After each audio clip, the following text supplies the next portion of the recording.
Welcome to NTD News Today. Here are today's top stories. Kilmar Abrego Garcia walks free for now after a federal judge blocks ICE from redetaining him. Transportation Secretary Sean Duffy demands that New York adhere to federal regulations on commercial driver's licenses. He threatens to pull over $70 million in federal highway funding if the state fails to comply. 2 lawsuits targeting Wisconsin's congressional map advance today. This as newly formed 3-judge panels meet for the first time. The U.S. has sanctioned more family members of Venezuelan regime leader Nicolas Maduro, including 3 of his wife's nephews. It comes after the seizure of an oil tanker as tensions rise between the two nations. Historic flooding in Washington state has left families stranded and homes destroyed. How the heavy rain is wreaking havoc on the Pacific Northwest.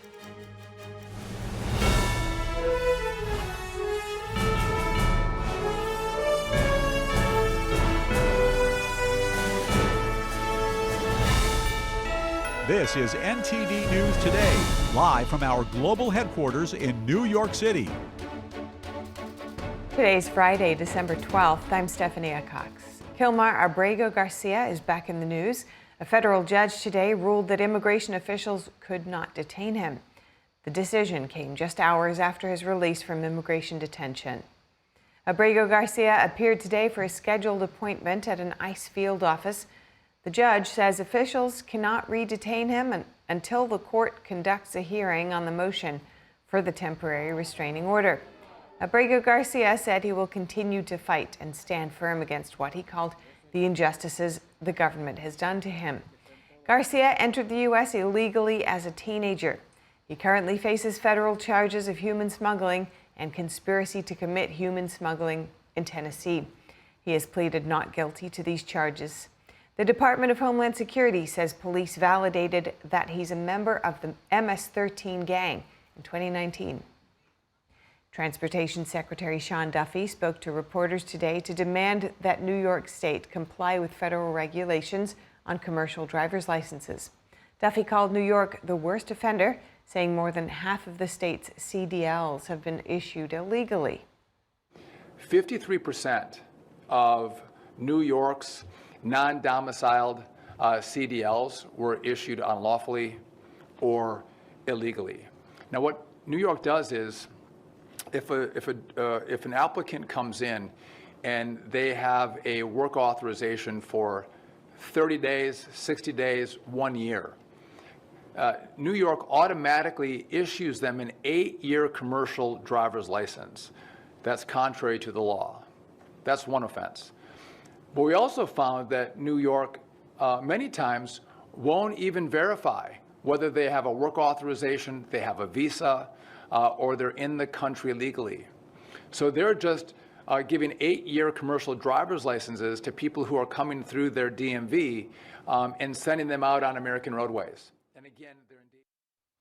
Duffy gave New York 30 days to adhere to federal regulations. If the state fails to comply, the Transportation Secretary threatened to pull more than $70 million in federal highway funding.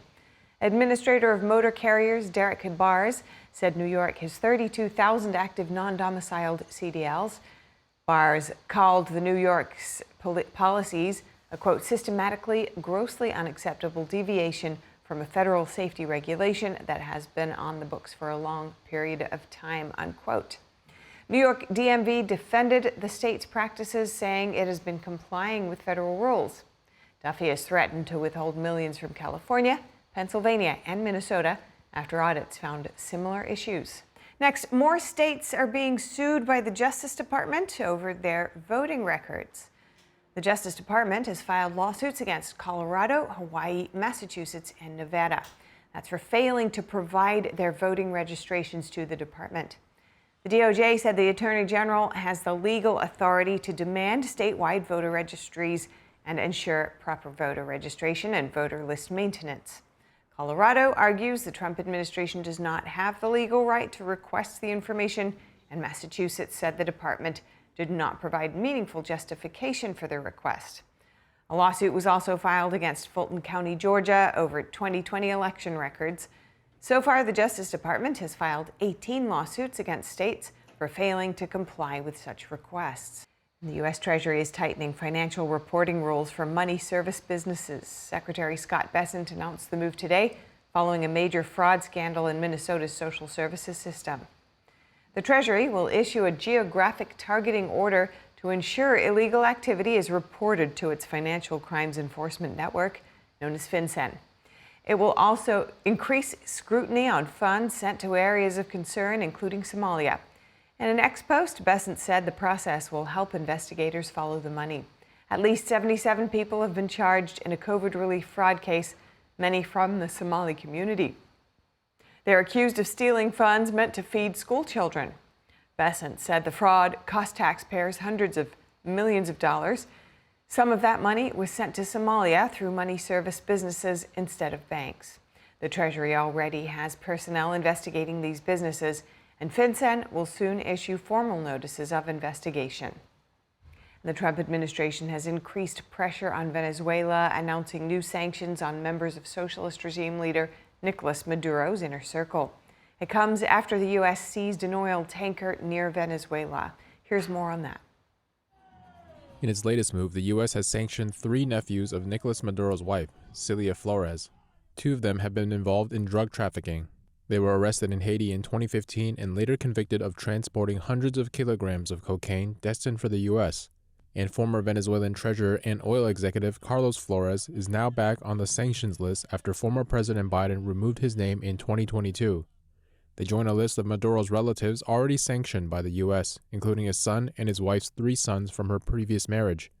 Secretary of War Pete Hegseth says these sanctions undo the Biden administration's attempt to make a deal with Maduro that Hegseth says enabled the Venezuelan president's dictatorial control. A Panamanian businessman has also been included in the latest list for allegedly helping Venezuela avoid earlier oil sanctions. And 6 shipping companies are on the sanctions list as well. The U.S. has deemed that they engaged in deceptive practices and provided resources to the Maduro regime. The sanctions come after the seizure of a Venezuelan oil tanker off the nation's coast on Wednesday.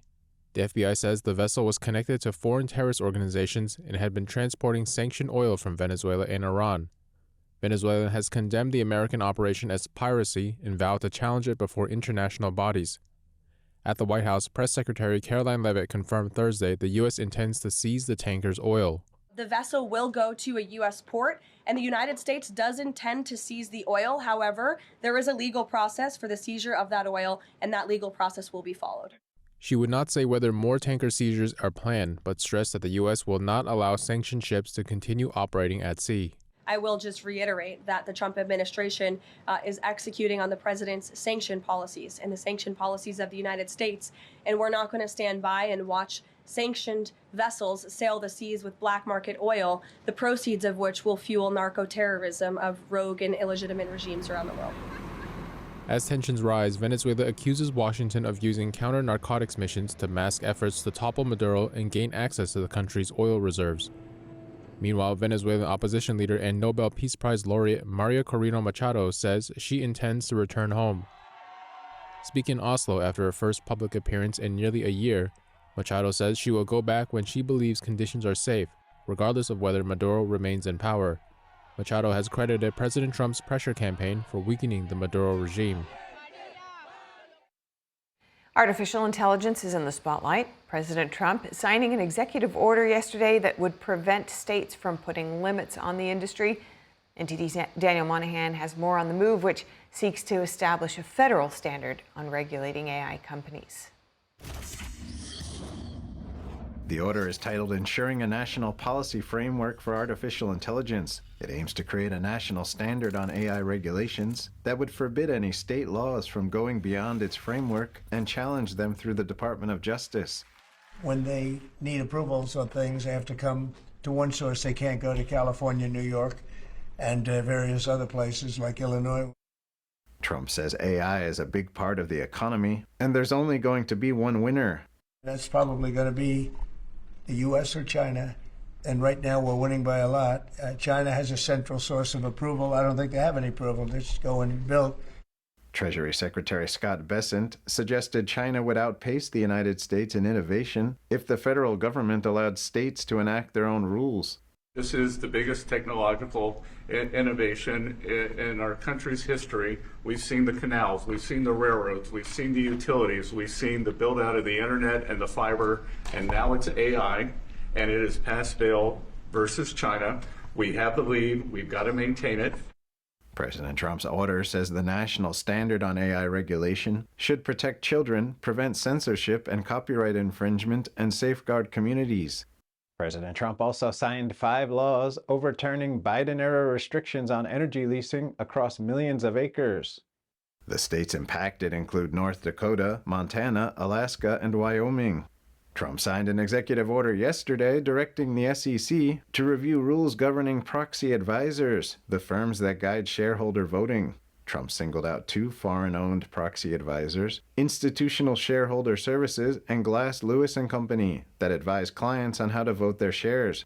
The president says they use their influence to advance, quote, radical politically motivated agendas by supporting shareholder proposals that require U.S. companies to conduct racial equity audits and reduce greenhouse gas emissions. And President Trump also announced yesterday he's pardoning former Colorado County Clerk Tina Peters, who was convicted of election machine tampering following the 2020 election. Peters was sentenced in August 2024 to 9 years in state prison for allowing unauthorized access to voting machines. Peters previously said her efforts were aimed at upholding election integrity.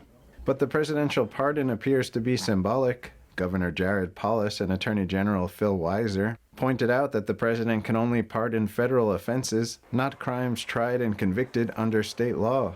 President Trump called Peters a patriot and said she's incarcerated in a Colorado prison for the crime of demanding honest elections. Daniel Monahan, NTD News. Thanks to Daniel for that report. And coming up, we'll discuss the Senate voting down both parties' health care proposals with a political science professor after this.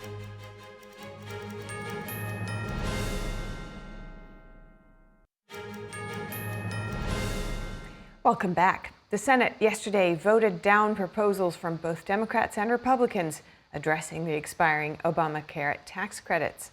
Our Washington correspondent Luis Eduardo Martinez has the details. On this vote, the yeas are 51, the nays are 48. Not having voted in the affirmative, the motion is not agreed to. 51 senators voted in favor of the Republican proposal that would have allowed for the ACA healthcare tax credits that right now go directly to insurance companies to go directly to consumers. Republican leadership has opposed any clean extension of the ACA healthcare tax credits due to massive fraud found in the program. The Democratic proposal, which simply seek to extend the Affordable Care Act healthcare tax credit subsidies for 3 more years with no reforms, also received 51 votes, with 4 Republicans joining Democrats. Both bills were short of the 60-vote threshold needed to pass in the Senate. The Republican bill is not true health care reform. It is not a health care plan whatsoever. It is junk insurance. The Republican bill is simply junk insurance. You can't just do a blanket extension without reforms.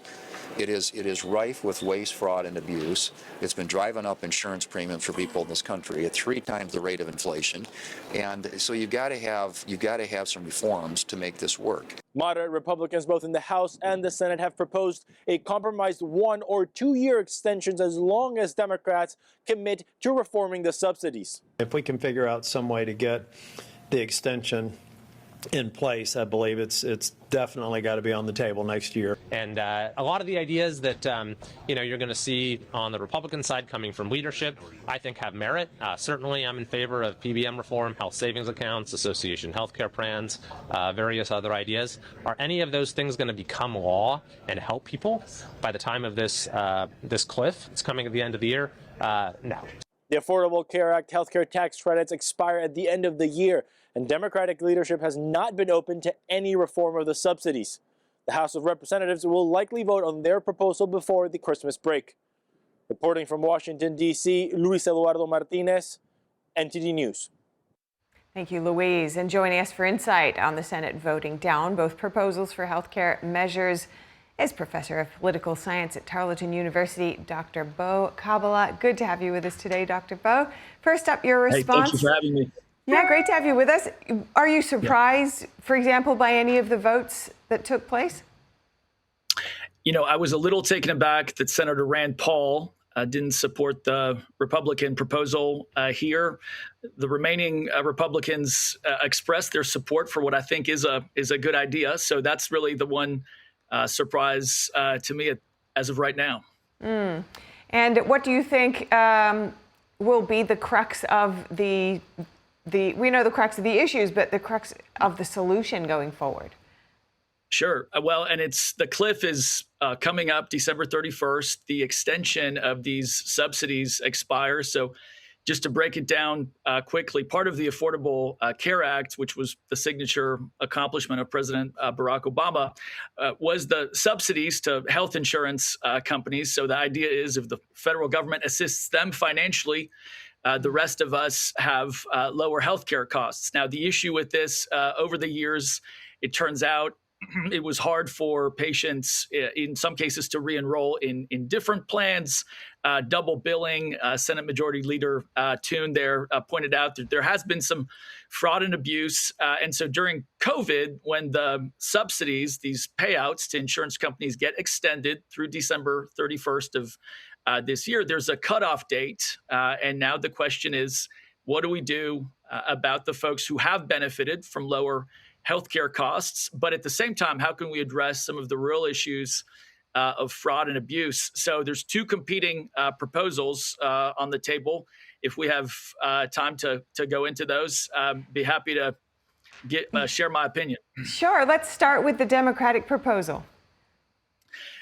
So the Democratic proposal, which wasn't actually sponsored by any senator in particular, it was the entire Democratic Party, is basically a 2 to 3 year extension of these subsidies. So it's federal governmental support, to the healthcare companies. It kind of kicks the can down the road a little bit for about 2 to 3 years.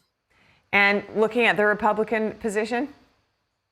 Yes. So sponsored by Bill Cassidy and Mike Crapo, this builds on an idea that goes back to the 1990s in policy circles, and they're called health savings accounts. And basically the idea would be, let's empower patients themselves as opposed to either health insurance companies or the government.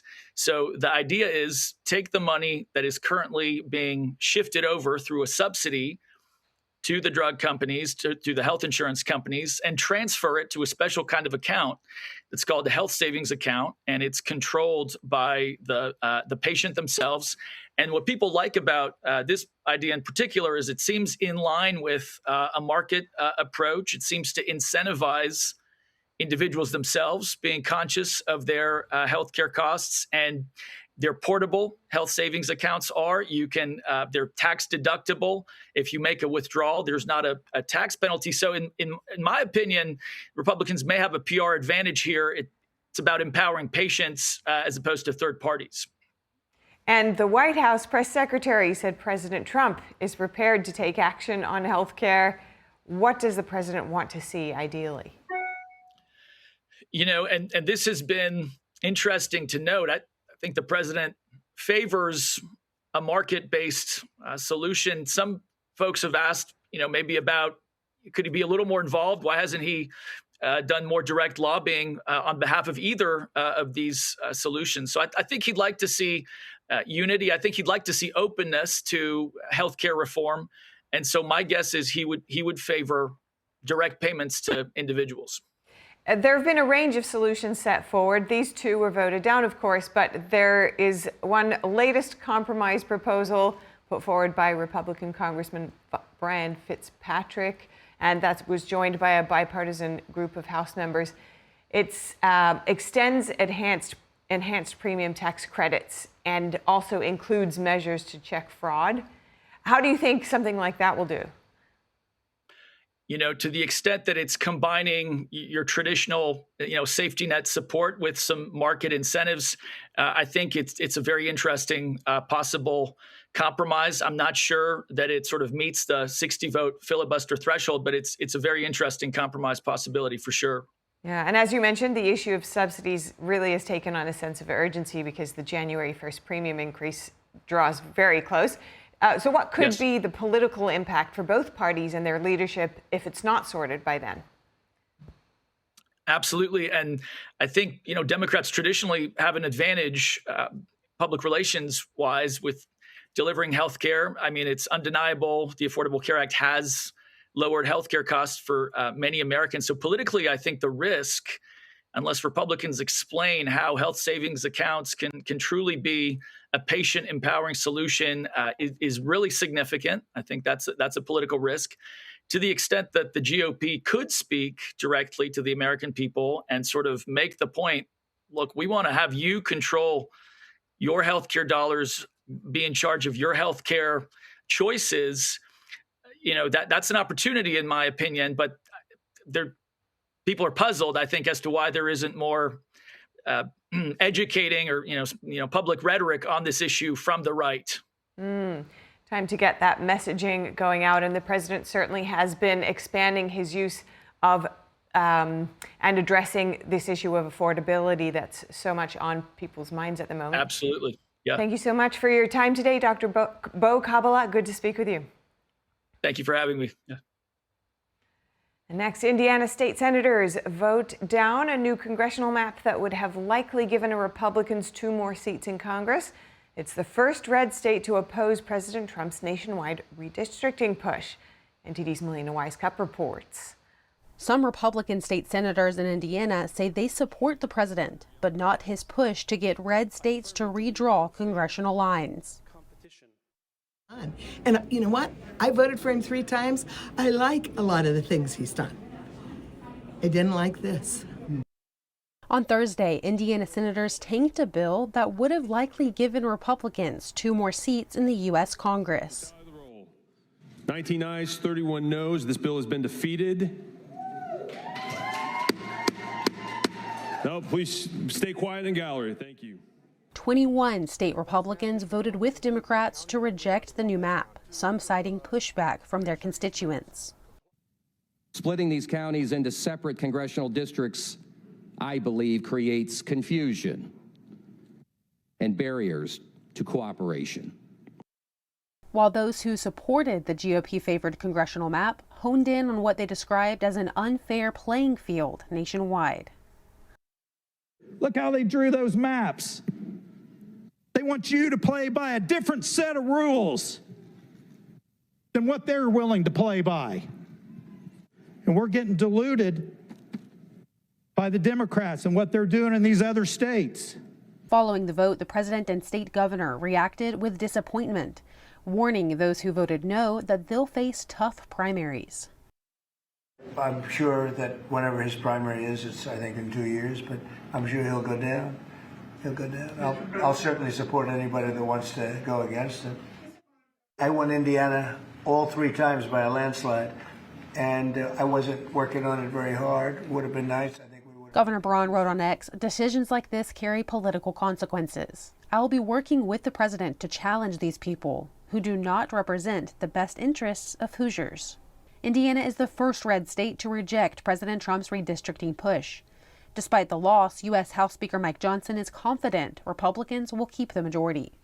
Whatever the maps are that are presented by every state, I have to win those, and we will. So I guess that's a disappointing outcome in Indiana. Missouri, North Carolina, and Texas have already secured GOP-favored maps, and several other states are working through the process. Reporting from Washington, D.C., Melina Weiskup, NTD News. Thanks to Melina. 2 lawsuits challenging Wisconsin's congressional maps move forward today. This as 2 newly formed 3-judge panels met for the first time. Both suits argue Wisconsin's 8 districts, 6 currently held by Republicans, are unconstitutionally drawn to favor the GOP. Any final panel rulings can be appealed to the Wisconsin Supreme Court.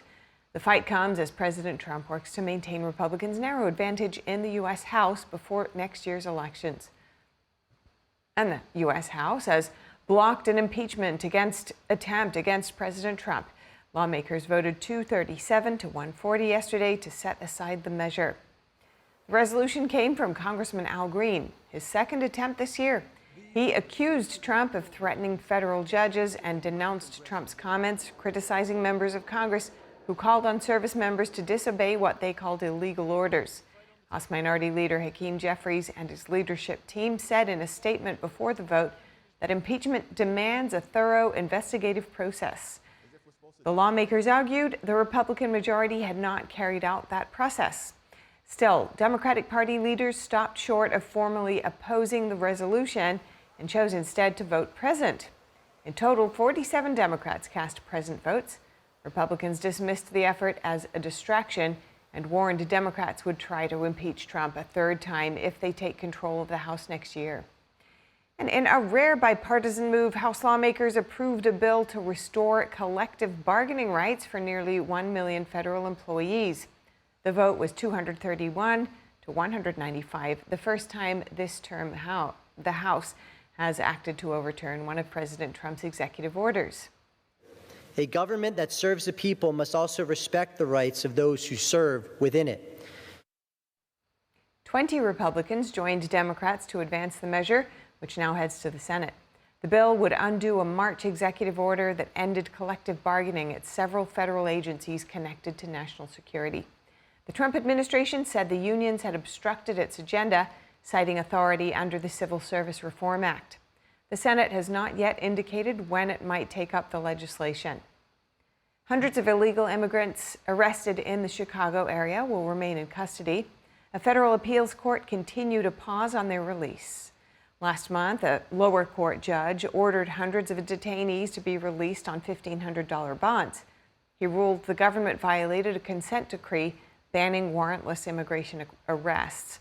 A federal appeals court later blocked their release just one day before they could have left detention. During oral arguments last week, the Trump administration suggested people are being released separately in their own cases and requested the pause. The request was granted pending appeal. Next to the weather, heavy rain has caused severe flooding in the Pacific Northwest.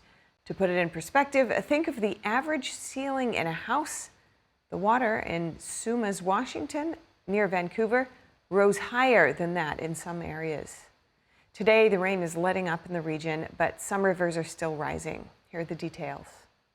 The situation is potentially catastrophic. Forecasters warn historic floods in Washington state could be deadly if people don't stick to evacuation orders. They say rivers have continued to rise, flooding homes and businesses.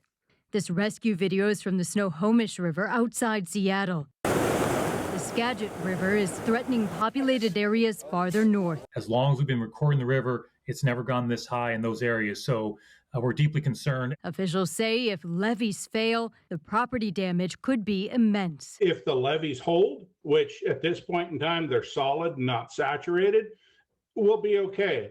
If they let go, the losses can be in the hundreds of millions.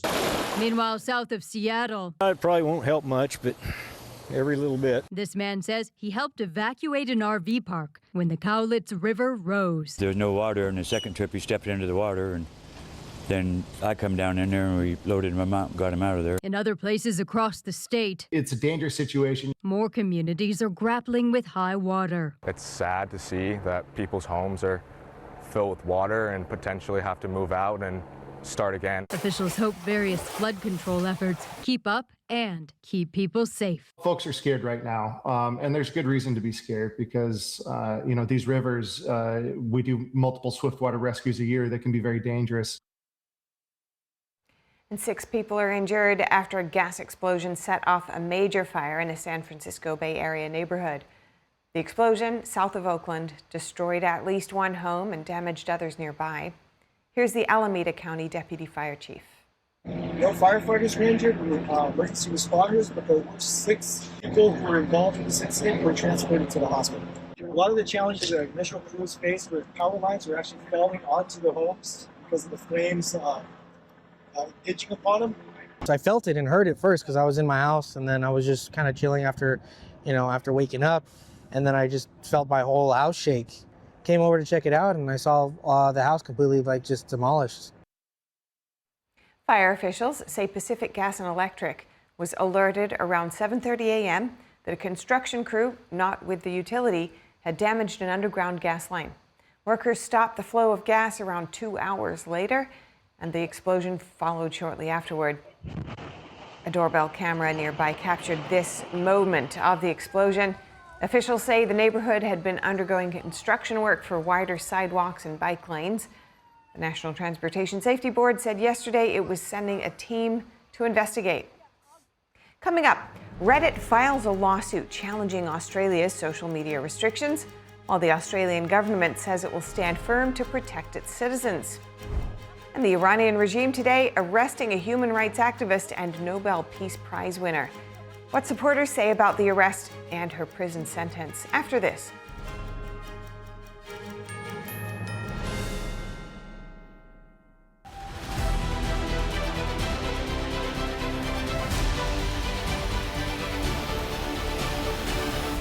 I'm Stephanie Cox, and this is World Watch. The Iranian regime today arresting Nobel Peace Prize winner Narges Mohammadi. A foundation in her name says she was detained while attending a memorial for a human rights lawyer who had recently died. Mohammadi's supporters describe her as having been violently detained by security and police forces. The supporters added that other activists had been arrested as well. Mohammadi received a furlough from prison a year ago over medical concerns. She was serving more than 13 years on charges of collusion against state security and propaganda against Iran's regime. It's not clear if authorities will now return her to prison to serve the rest of her term. And Ukrainian President Volodymyr Zelensky says the issue of territory remains a major sticking point in the peace process. Zelensky says the U.S. is offering to create a free economic zone in the Ukraine-controlled parts of the eastern Donbas. Russia is calling it a demilitarized zone, but Zelensky adds Ukraine may not accept this proposal. He says it's not a fair compromise, partly because it's not clear who'd govern the area. He further states that Ukrainians should get to vote in a referendum on any potential concession of territory. Mexico approved tariff hikes of up to 50% on imports from China and several other Asian countries starting in 2026. It says the aim is to protect local industry and jobs. Mexico's president explained the measure. It is not against China. It is not aimed at China. That is very important. It is for countries with which we do not have a trade agreement. The bill raised or imposed new duties on autos, auto parts, textiles, clothing, plastics, steel, and other goods. Most products face tariffs of up to 35%. President Claudia Sheinbaum said the measures formed part of the Mexico plan to increase domestic production. She added that talks with China and South Korea led to a softer final proposal than the original. Some analysts said the move may also be aimed at appeasing the U.S., with a review of the U.S.-Mexico-Canada agreement coming up. Next, Hong Kong's High Court will hand down a verdict against pro-democracy activist Jimmy Lai next week. The trial is based on a draconian national security law and has drawn international scorn. The law was imposed after mass democracy protests in 2019.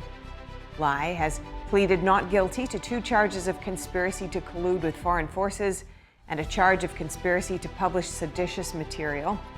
The over 5-month-long trial has become the most high-profile example of China's clampdown on rights and freedoms in the Asian financial hub.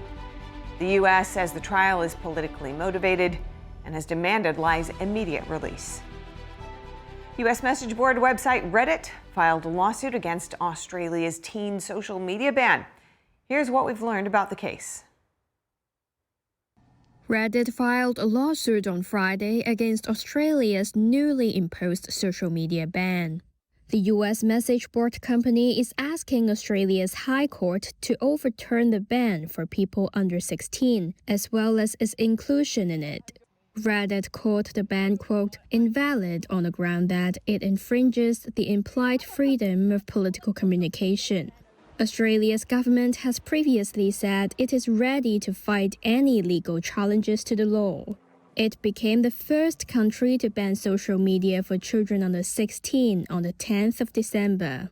10 platforms campaigned against the measure for more than a year before ultimately saying they would comply. That includes Reddit, Meta's Instagram, Alphabet's YouTube, and TikTok.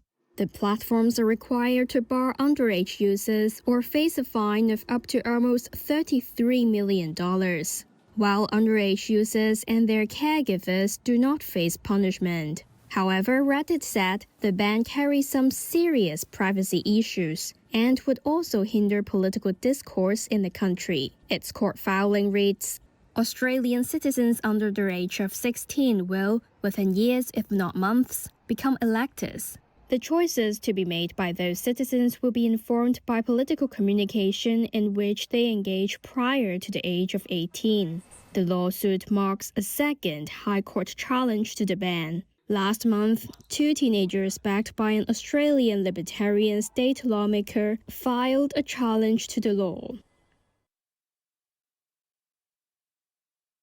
And in response to the court challenge by Reddit, Australian Health Minister Mark Butler said the government will stand firm to protect its citizens. Here's the minister. The idea that this is some action by Reddit to protect the political freedoms of young people is a complete crock. What it is action taken to protect the profits that they make at the expense of the mental health of young people, and we will fight this action every step of the way. It's action we saw time and time again by big tobacco against tobacco control, and we're seeing it now by some social media or big tech giants taken against these world-leading social media reforms that are going to do so much to improve the social skills, the learning skills, and importantly, the mental health of young Australians. Would people like to see a social media ban for teens here in the United States? NTD's Sam Wong was out on the National Mall in D.C. to hear from the people. Australia right now is imposing a social media ban for kids aged 15 and under. What are your thoughts on that? Do you think the United States should follow that as well? Ban it, 100% ban it. I think that's perfectly fine. As a college student, I'm doom scrolling a lot, so I'm only 18, but at the same time, like, there were so many times while growing up where I had access to social media or anything like that, and I feel like it's a detriment to me now. I'm fully self-aware of it, but it's still a struggle. Well, with the design of social media, I think it's designed to sort of hook you in, so whatever you interact with or catches your attention, like, they continue to target you with that same information. In support of development, I think, like, it makes sense, but of course I don't know too much about the situation, so. Definitely does need to be controlled in some respects, but I don't know, outright ban is a little bit overkill, I think. What level of regulation are we talking? I think content regulations, maybe like time limits or something like that. I think parents need to have more control. Several states in the United States have already imposed a cell phone ban in schools. Would you like to see that happen on a federal level? I don't necessarily on a federal level, but I think to the states would be fine. Having a phone at school is super duper important just in case if I need to go somewhere else. It takes like 30-40 minutes to get to and from school from me. But at the same time, having social media and access to that, I think that should be not in schools. I mean, yes, probably, but do we need a federal ban? Do we need a federal law for common sense of hey, I feel like it's on the teacher. If you have your cell phone out in class, you get kicked out of class. Pretty simple. I mean, I think it definitely would be a good thing just because I remember when I was in school, phones really weren't as much of an issue, but it was sort of a rule that was enforced without it really being a rule. People get their phones taken away by teachers all the time, and I think that it definitely helps learning to not have the distraction of phones in the classroom environment. Phones inside of classrooms does more harm than help. We've already given a lot of these students Chromebooks and whatnot so they can do any Googling or research through those. So I think what some schools are doing, where you got to lock the phone in the bag, I kind of agree with that. Coming up in college football, the saga of fired Michigan coach Sharon Moore has taken quite a turn. NTD's Dave Martin joins us to discuss when we return. Meanwhile, Australian authorities are investigating a skydiving incident in September. Dramatic footage shows a man's reserve parachute being caught around a plane's tail. Check that out after this.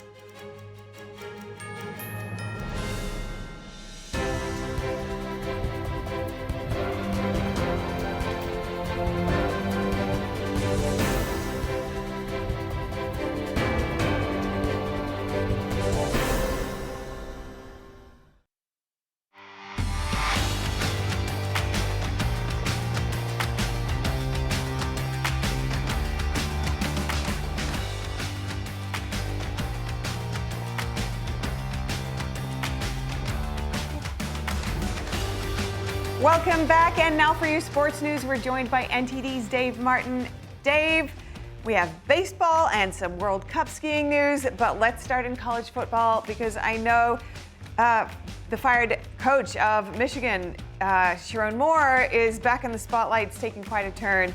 What is the latest? Yeah, this case is really taking quite a turn here.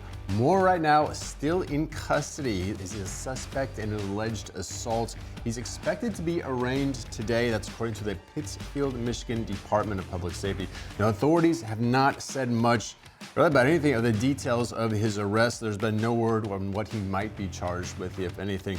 That he was incarcerated Wednesday, just hours after the University of Michigan fired him for what they said was, quote, an inappropriate relationship with a staff member. Now, the only details we have of his arrest is a statement by the Pittsfield Police Department saying that Wednesday they responded at 4:10 p.m., quote, for the purposes of investigating an alleged assault, a suspect in this case was taken into custody. This incident does not appear to be random in nature, and there appears to be no ongoing threats to the community, now, end quote. So really, Steph, we have far more questions than answers, I would say, on this. No comment from Sharon, I guess, yet. Yeah, he's still in custody. Yeah, so okay. No statement has been released yet. Okay, all right, so let's move to World Cup skiing news. All-time great Lindsey Vonn earned her first World Cup win. That was exciting. And I mean, even more so after unretiring. So that's got to be just a cherry on top for her. I mean, this whole comeback she had is pretty amazing. Lindsey Vonn is 41 years old. She made her comeback about a year ago. This was after a 5-year retirement. That's quite a long retirement. And she's got a new titanium knee to boot here. Now, today's win, it was at an event in St. Moritz in Switzerland. It marked her record-extending 44th World Cup win and 125 career World Cup starts. She won by 98 hundredths of a second, which is actually a pretty big distance in skiing here. Okay. At one point, touching a speed of 74 miles an hour. But I tell you, if I was ever going downhill 74, that could be trouble for me, but she made it there. Now, she's targeting more wins at the upcoming Winter Olympics here in Milano Cortina. They'll start in less than 2 months. Now, the course that'll be used for these upcoming Olympics is in the Dolomites. It's a mountain range in northeast Italy. That's where Vonn has had plenty of success before. She's won 12 World Cup races there. So very exciting news for Vonn. I mean, who doesn't like Lindsey Vonn? Keep Brian. And I guess once you come out of retirement, you're just in it for the long haul. Or, I mean, is there any precedent there for?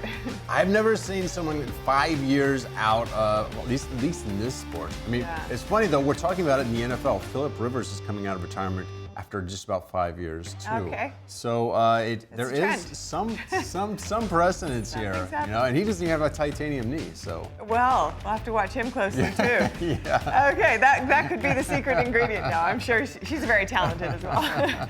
Okay, so let's shift gears to baseball. An appeals court in the Dominican Republic this week has ordered a new trial for Tampa Bay Rays shortstop Wander Franco.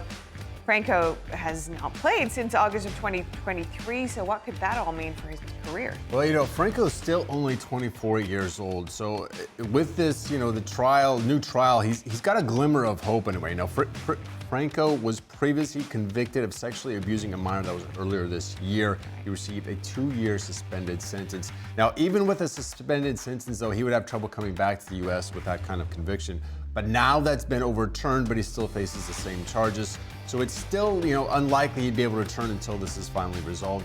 And then, of course, you still have Major League Baseball doing their own investigation then. Now, he was arrested over a year ago after being accused of having a relationship with a 14-year-old. Franco was 22 at the time. Now, the mother of this 14-year-old was also found guilty of commercial sexual exploitation and money laundering. She had been sentenced to 10 years in prison. She will get a new trial as well. Now, as a player, Franco was very good. He was an all-star shortstop at age 22. He was already one of the best players in the game. So okay, well, quite a development here too. Yes, we'll be certainly watching that closely. So much happening, as we always say, and as we don't say anymore. But I'm going to put it out there. There's a lot to watch. Thank you for keeping us updated, Dave. There's a lot going on. I will continue to keep you updated. Very good. All right. And next up, a London market features handcrafted items for shoppers looking for unique Christmas gifts. You know, we're going to check out a package from Andy Thomas on artisans and entrepreneurs at this gorgeous little fair. Check it out. This is the Salad Days market at London's Battersea Power Station. Sarah Brown is an artist, designer, and content creator. She's been busy this holiday season. I've been making so many different things. So I've got a lot of hand-embellished decorations for the tree or for anywhere really. We've got some sequin ones, some paisleys that I've made that are laser cut out of acrylic, hand-painted vintage baubles, and just honestly everything I can make sparkly and beaded. Yeah, I've tried to make it. Imogen Rhodes Davies is the founder of Imogen Melissa. She started her company in 2020. So I've got all of the handmade decorations which are perfect for gifting, perfect for that person that you don't know what to buy for because they've got everything. You can always get them a decoration. Rhodes Davies says she's proud that she's turned her hobby into a business. So I took it full-time last year and it definitely took some time to get to that point. Because I think, getting that constant revenue stream coming in is quite difficult when you work for yourself. But I do lots of workshops which has really helped with that. Visitor Gannett Randall says she appreciates individual handcrafted products. She also takes pride in spending locally. I think supporting small businesses is really important. I mean, especially like in the economy, supporting a small business actually has great impact. Olivia Odlum Tinker and her sister Daisy started Salad Days 6 years ago. The twin sisters have hosted more than 80 markets around London. The biggest thing that has changed is our growth. So we started out, we didn't even have an Instagram account, we didn't have a website, we had nothing. Obviously now we're 6 years later, we have nearly 100,000 followers on Instagram, we have 20,000 followers on TikTok, 10,000 subscribers on our newsletter, so just our community has grown massively. The next Salad Days market will run this weekend from December 13th through the 14th. Andrew Thomas, NTD News. Gorgeous pieces there. Next, Australian authorities are investigating after a skydiver's parachute became entangled on a plane's tail in September. Footage showed the man dangling at 15,000 feet as he attempted to free himself. Skydiver Adrian Ferguson's reserve parachute released and immediately jerked him backward, knocking the camera operator from the plane. After several seconds, Ferguson was able to use a hook knife to cut himself free. He sustained minor leg injuries. The pilot was left with 2 skydivers aboard and fought to control the plane. Part of the chute still tangled on the tail. He made a mayday call and was prepared to bail out, wearing an emergency chute, but was able to land safely. The pilot and the other skydivers on board the aircraft were not hurt. The long-standing alpine custom in Switzerland has now gained international recognition. Yodeling has been added to the UNESCO Intangible Heritage List. The decision was made at an international convention held in New Delhi yesterday. Let us now examine the nomination from Switzerland, Yodeling.